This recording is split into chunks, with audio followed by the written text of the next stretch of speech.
والسلام على سید الانبیاء والمرسلین اما بعد. معزز مہمانان اعظام اور اسٹیج پر تشریف فرما حضرات اساتذہ کرام اور عزیز طالبات، السلام علیکم ورحمۃ اللہ وبرکاتہ. اللہ تعالیٰ کا شکر ہے، اس کا احسان ہے کہ اس نے ہمیں غلامی کی زنجیروں سے نکال کر آزادی کی نعمت سے سرفراز فرمایا اور کروڑوں قربانیوں کے صلے میں ہمیں یہ خاک وطن، یہ روشن فضا، یہ کھلا آسمان عطا فرمایا. لہو وطن کے شہیدوں کا رنگ لایا ہے، لہو وطن کے شہیدوں کا رنگ لایا ہے، اچھل رہا ہے زمانے میں نام آزادی. سامعات محفل، آج 15 اگست کے موقع پر ہم لوگ آزادی کا جشن منا رہے ہیں. اس کی حقیقت کیا ہے، 15 اگست کیا ہے، سب کو معلوم ہے. آج کا دن ہر ہندوستانی کے لیے کتنا اہم ہے، اس سے بھی سب واقف ہیں.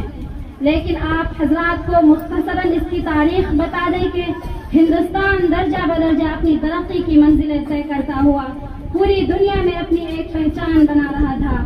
اس درمیان انگریزوں کی ناپاک نظر ہندوستان میں پڑی، وہیں سے ہندوستان کا سورج گہنا گیا. یہاں کی ترقی تنزلی میں بدلتی چلی گئی. تقریباً 1600 عیسوی کے اوائل میں انگلستان کے 100 تاجروں نے ہندوستان کا پہلا سفر کیا. کچھ دنوں کے بعد یہاں انہوں نے ایسٹ انڈیا کمپنی کی بنیاد رکھی. یہ تجارت کی آڑ میں اپنی فوجی طاقت یہاں منتقل کرنے لگے. دھیرے دھیرے اس نے یہاں کافی مضبوطی حاصل کر لی اور اورنگزیب عالمگیر رحمۃ اللہ علیہ کی وفات کے بعد ایسٹ انڈیا کمپنی نے یہاں کی دولت اور ثروت کو بے دریغ لوٹنا شروع کر دیا. یہاں کے باشندوں پر ظلم و ستم کے پہاڑ توڑنے لگے، جس کا پہلا افسوسناک واقعہ پلاسی کے میدان میں 1757 عیسوی کو رونما ہوا، جس میں نواب سراج الدولہ کو اپنی سپہ سالار میر جعفر کے باعث شکست سے دوچار ہونا پڑا.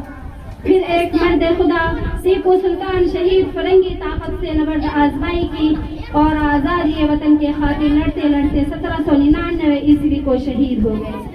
پھر اس کے بعد انگریز اور مضبوط ہو گئے. یہاں کے شہریوں پر بہت زیادہ مظالم ہونے لگے.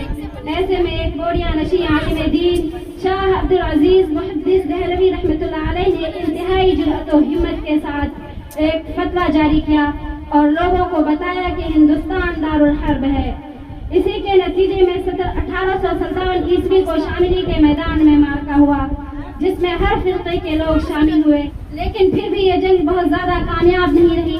اس میں بہت زیادہ جانی اور مالی نقصان بھی ہوا، مگر اس کے باوجود تحریک آزادی کا سلسلہ جاری رہا.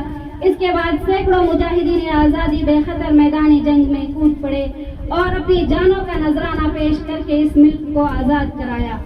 انہی مجاہدین آزادی کی قربانیوں کا نتیجہ ہے کہ آج ہم لوگ آزادی کے ساتھ اپنی زندگی گزار رہے ہیں، اور اسی آزادی کی بدولت آج ہم یہ خوبصورت محفل سجا پا رہے ہیں. معزز سامعات، دل کی اتھاہ گہرائیوں سے آپ تمام اہل ذوق و شعور کو یوم آزادی کے اس پروقار بامقصد اور بابرکت پروگرام میں خوش آمدید کہتی ہوں. یہ محفل صرف تاریخ کو دہرانے کے لیے نہیں، بلکہ خون سے لکھی گئی ان قربانیوں کو یاد کرنے کے لیے ہے جن کی بدولت ہمیں آزادی کا پروانہ نصیب ہوا. یہ محفل ہے ان سپوتوں کو سلام پیش کرنے کی جن کی قربانیوں سے آزادی کا سورج چمکا. تو آئیے سب سے پہلے اس محفل نور کا آغاز رب کائنات کے اس پاکیزہ کلام سے کرتے ہیں. اس کے لیے میں دعوت دیتی ہوں نجم السحر کو کہ وہ آئے اور تلاوت قرآن حکیم سے اس نورانی مجلس کا آغاز کرے. قرآن کی تلاوت سے آغاز ہو محفل کا، قرآن کی تلاوت سے آغاز ہو محفل کا، اس نور سے پا جائیں ہم راستہ منزل کا. نجم السحر دائز.